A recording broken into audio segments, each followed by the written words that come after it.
అందరికీ నమస్కారం. యాదాద్రి భువనగిరి జిల్లా కలెక్టర్ హనుమంతరావు ముఖ్యమంత్రి గారు ఆదేశాల మేరకు నళిని గారిని ఇక్కడ కలవడం జరిగింది. వారి ఇంటికి వచ్చేసి వారి నాన్నగారు మరియు ఇతర కుటుంబ సభ్యులతో కలవడం జరిగింది. వారి ఆరోగ్య పరిస్థితిపై వాకప్ చేయడం జరిగింది. వారికి వరుసగా టైఫాయిడ్, తర్వాత వైరల్ ఫీవర్స్, డెంగ్యూ, చికెన్ గున్యా ఇవన్నీ వరుసగా రావడం వల్ల ఆరోగ్యం కొద్దిగా క్షీణించడం జరిగింది. అదేవిధంగా గత కొంతకాలం నుంచి వారు చెప్పినట్టుగా రొమటైడ్ ఆర్థరైటిస్ తోటి బాధపడుతున్నారు. కానీ యోగా మరియు ఆయుర్వేదం తోటి స్థిరంగా ఉన్నారు. మంచిగా ఆత్మవిశ్వాసంతో మాట్లాడగలుగుతున్నారు.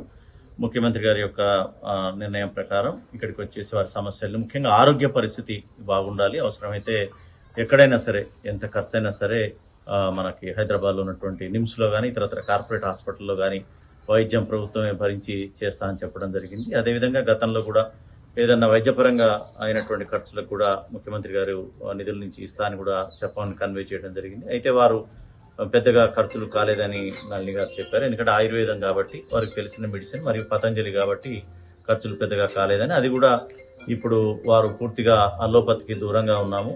తర్వాత వారు ఏదైతే నమ్ముతున్నారో, ఏదైతే వారికి మంచిగా పనిచేస్తుందో ఆ ఆయుర్వేదాన్నే వాడుతా అని చెప్పడం జరిగింది. సో వారి యొక్క ఆయుర్వేదం సంబంధించినటువంటి ట్రీట్మెంట్కి వారు వెళ్ళాలనుకుంటారు. తక్కువ ఖర్చు కాబట్టి పెద్దగా సాయం అవసరం లేదని వారు చెప్పడం జరిగింది. తర్వాత వారు ప్రముఖంగా పేర్కొన్నది వారి యొక్క సర్వీస్ నిబంధనలు, వారు ఏదైతే సస్పెన్షన్ అన్నారో దానికి సంబంధించినటువంటి సబ్సిస్టెన్స్ అలవెన్స్ అనేది, దాని గురించి వారు అడగడం జరిగింది. ఇది డెఫినెట్గా ప్రభుత్వం దృష్టికి తీసుకుపోతా అని చెప్పి వారు చెప్పడం జరిగింది.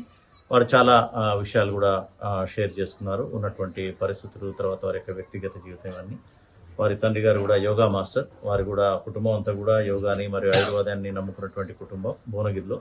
కాబట్టి వారికి మొత్తం కూడా ఈ యొక్క వైద్యం, యోగా మీద, ఆయుర్వేదం మీద పట్టున్నటువంటి వ్యక్తులు. పతంజలి షాప్ కూడా ఉన్నటువంటి అనుభవం ఉంది కాబట్టి ఆ వైద్యంతో వారు ఇప్పటికే కోలుకున్నారు. వారే చెప్తున్నారు, మొన్న అసలు నడవలేని పరిస్థితిలో ఉండి ఈరోజు ఈ ఆయుర్వేదిక్ వల్ల మొత్తం కూడా నడవగలుగుతున్నారని చెప్పగలిగారు. త్వరలోనే వారు పూర్తి ఆరోగ్యంతో కోలుకోవాలని చెప్పేసి మీ అందరం కూడా కోరుకుంటున్నాం.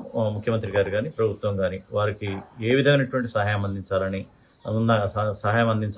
కోరుకున్నా కానీ దాన్ని చేస్తామని కూడా చెప్పడం జరిగింది. అదే విషయాన్ని వారికి చెప్పడం జరిగింది. వారు కూడా సరైన సమయంలో చెప్తా అని చెప్పడం, ముఖ్యంగా వారి సర్వీస్ నిబంధనల గురించి పదే రిక్వెస్ట్ చేయడం జరిగింది. ఇది ప్రభుత్వం దృష్టికి, ముఖ్యమంత్రి గారి దృష్టికి తీసుకుపోవడం జరుగుతుంది. Thank you.